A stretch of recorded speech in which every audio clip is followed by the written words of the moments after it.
Yang kedua, kekalahan yang dihadirkan atau yang kita alami itu memiliki rahasia besar yang kedua, yaitu bagaimana dari kekalahan, dari kegagalan kita bisa terus mengasah keterampilan. Bahwa boleh jadi kita gagal, kita kalah karena keterampilan kita kurang dibanding tim yang lain, dibanding kompetitor. Maka salahnya adalah ketika kita sebagai seseorang yang ketika datang ke lapangan, yang ketika kita datang ke sebuah realitas, kita sudah merasa penuh dengan keterampilan. Oke, kepercayaan diri itu penting untuk memenangkan sebuah laga, bahwa kita sudah penuh dengan keterampilan. Tetapi ketika kita mengalami kegagalan atau kekalahan, kita perlu mengidentifikasi, kita perlu berpikir bahwa ternyata ada skill-skill tertentu yang perlu kita tingkatkan, bahwa keterampilan kita itu masih kalah jauh dari tim kompetitor gitu. Dan itu menurut saya sebuah usaha yang hanya bisa dilakukan oleh mereka yang sudah bisa dan mampu menerima realitas. Realitas bahwa dirinya, bahwa timnya kalah. Tetapi kan kalah bukan berarti ya kalah selamanya. Masih ada kesempatan-kesempatan yang lain, bahwa ada kemungkinan besar kita akan memenangkan sebuah perlombaan asalkan kita terus mengasah keterampilan yang kita punya. Jadi setelah mengalami kekalahan atau kegagalan, kita tidak serta-merta langsung berhenti berjuang, tidak. Kekalahan diberikan agar kita terus mengasah keterampilan yang kita punya. Karena boleh jadi ada yang kurang dari keterampilan kita. Dan itulah kenapa menjadi alasan kita gagal atau kita kalah. Jadi dalam konteks ini, kita kalah, kita gagal, itu bukan serta-merta, kembali lagi misalnya ke yang sempat saya bahas sebelumnya, itu bukan karena keberuntungan tidak berpihak kepada kita, tetapi karena faktor yang lain, boleh jadi skillnya, boleh jadi keterampilannya, boleh jadi mentalnya. Jadi dalam konteks ini yang kita bicarakan kan skill gitu. Jadi skill tadi selalu ya beriringan dengan keberuntungan. Jadi kita akan memenangkan sebuah laga, sebuah kompetisi, sebuah perlombaan kalau skill sudah punya dan bagus, lalu kemudian dibarengi dengan kerja keras, maka kemudian yang ketiga keberuntungan akan berpihak. Sekali lagi, jangan setiap kali ada kemenangan, jangan setiap kali ada kekalahan. Kemenangan, kekalahan yang kita alami itu selalu dihubung-hubungkan dengan keberuntungan.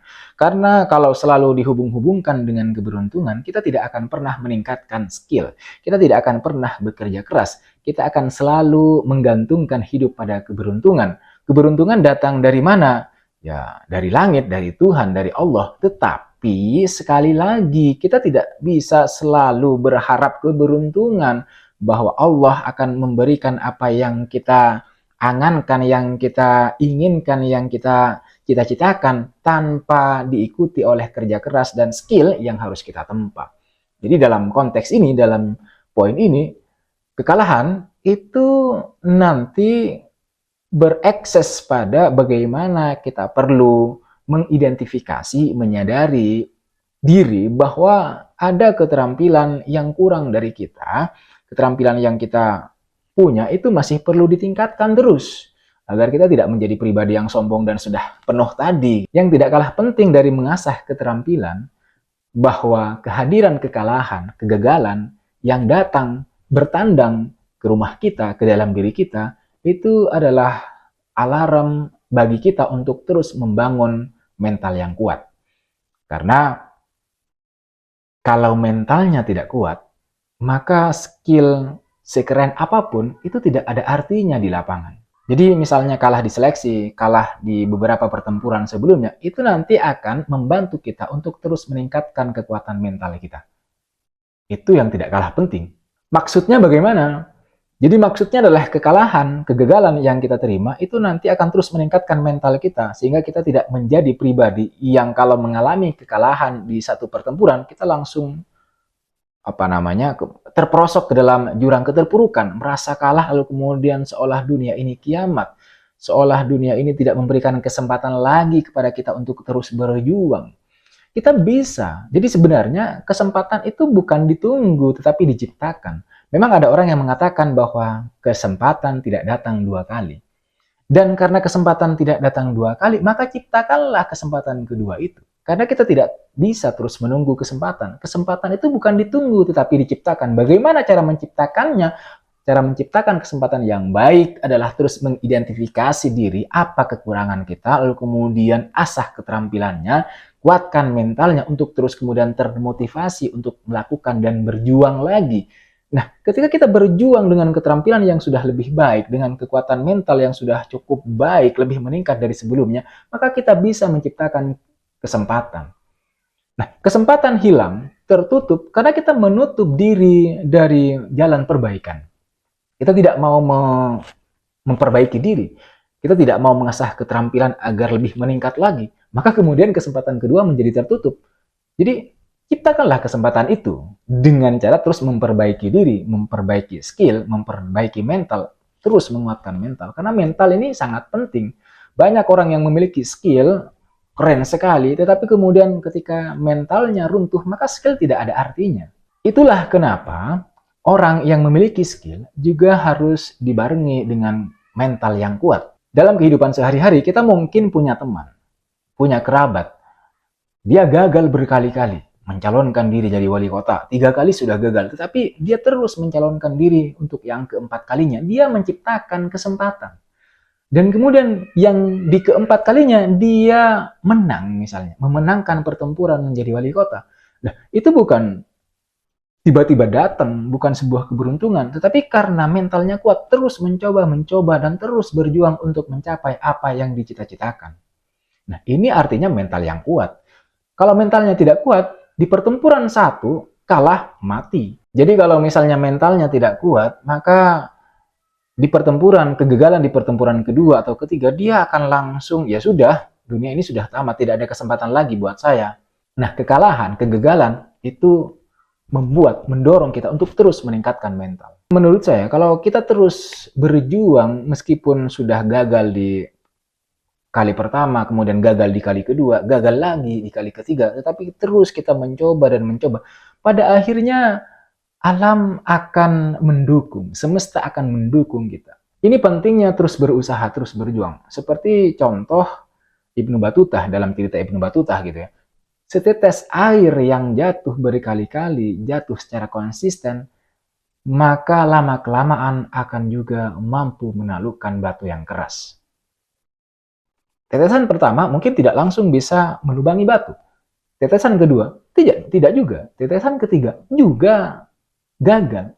Tetapi dia terus mencoba, terus berjuang. Tetesan keempat, ke-14, ke-400. Terus dia jatuh, meneteskan ke titik yang sama berkali-kali secara konsisten, maka pada akhirnya batu yang begitu keras itu nanti akan bisa ditaklukkan. Begitu pula dengan realitas, dengan kenyataan, dengan masa depan. Masa depan yang masih belum tentu, yang belum jelas tadi, walaupun memang masa depan menjanjikan kondisi dan situasi yang terang dan manis bagaimanapun masa lalu kita terus taklukkan dengan cara, dengan usaha, dengan perjuangan yang konsisten di titik yang sama.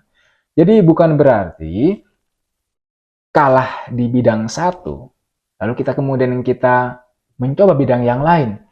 Coba dulu berkali-kali di bidang yang satu tadi, di bidang yang pertama yang kita usahakan tadi, terus coba. Karena kalau misalnya gagal sekali lalu kemudian pindah haluan, setelah pindah haluan gagal, pindah haluan lagi, kita tidak akan pernah mencapai kesuksesan atau kemajuan yang kita inginkan karena kita berpindah-pindah. Kita tidak akan pernah bisa kalau seperti itu, tidak konsisten. Yang terakhir, hikmah dari kekalahan atau kegagalan yang kita terima adalah memotivasi kita untuk terus berjuang, untuk terus berlatih. Jadi ada motivasi yang tinggi dan kuat untuk kita membuktikan diri bahwa kita mampu melakukan sesuatu, menaklukkan sesuatu yang kita ingin capai. Jadi itu yang harus, jadi ketika mental kita sudah kuat, kita pengen membuktikan bahwa skill yang sudah saya pelajari itu tidak sia-sia, dan memang tidak ada yang sia-sia di dunia ini. Dan oleh sebab itu kita harus buktikan. Nah, bagi mereka yang mau membuktikan bahwa dirinya mampu menaklukkan apa yang dicita-citakan, apa yang diperjuangkan, itu karena sudah sebelumnya memiliki kekuatan mental. Mentalnya kuat.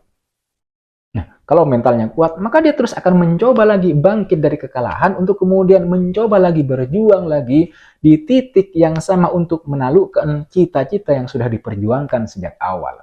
Nah, setelah kita bangkit lagi, termotivasi, dengan sangat tinggi untuk menaklukkan sesuatu yang ingin kita capai, tentu saja harus dibarengi dengan hikmah yang berikutnya, itu adalah dengan perencanaan yang lebih baik.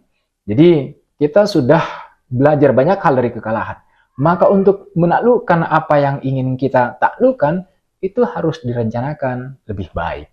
Jadi boleh jadi skillnya sudah oke, keterampilannya sudah cukup bagus, lalu kemudian mentalnya sudah cukup kuat juga, motivasinya tinggi, tetapi tidak dibarengi oleh perencanaan yang baik, maka ya kegagalan bisa jadi akan ada di depan mata kita. Karena merencanakan itu sudah satu langkah menuju kesuksesan. Jadi kalau tidak merencanakan, ya apa yang akan kita lakukan? Skill punya, motivasi tinggi, mental kuat, tetapi kita tidak merencanakan itu dengan baik. Strateginya seperti apa? Jadi kita tidak tahu cara mencetak gol, lalu kemudian cara menjaga pertahanan, bagaimana kita tidak rapuh setelah misalnya disindir, mengalami intrik, memperoleh intrik dari orang lain. Jadi kita punya strategi-strategi untuk menaklukkan itu, sehingga kemudian kita bisa memenangkan laga di akhir pertempuran. Dari kekalahan, kegagalan itu bukan sesuatu yang sia-sia. Ada hikmah, ada pelajaran, ada rahasia besar yang harus kita terima, yang harus kita pelajari. Dan ini hanya bisa diambil bagi mereka yang mendayagunakan akal pikir. Jadi mereka yang menggunakan otak dan kepala untuk mempelajari, mengambil pelajaran dari kegagalan, dari kekalahan yang sudah kita terima. Saya kira itu yang bisa saya sampaikan, yang bisa saya jelaskan dari rahasia kegagalan atau kekalahan timnas saat menghadapi Uzbekistan, saat menghadapi Irak di perebutan tempat ketiga. Padahal kalau Indonesia menang melawan Irak, jadi kita akan lolos secara mulus ke Olimpiade Paris 2024. Tetapi karena kita bertengger di tempat keempat, maka kita harus melakoni babak playoff gitu ya, melawan perwakilan dari Afrika. Sementara kompetisi di Afrika ini sedang berkembang. Tetapi tidak apa-apa, berarti peluang masih ada, kesempatan masih ada. Jadi kesempatan itu kita ciptakan dengan terus menaikkan skill, meningkatkan skill keterampilan.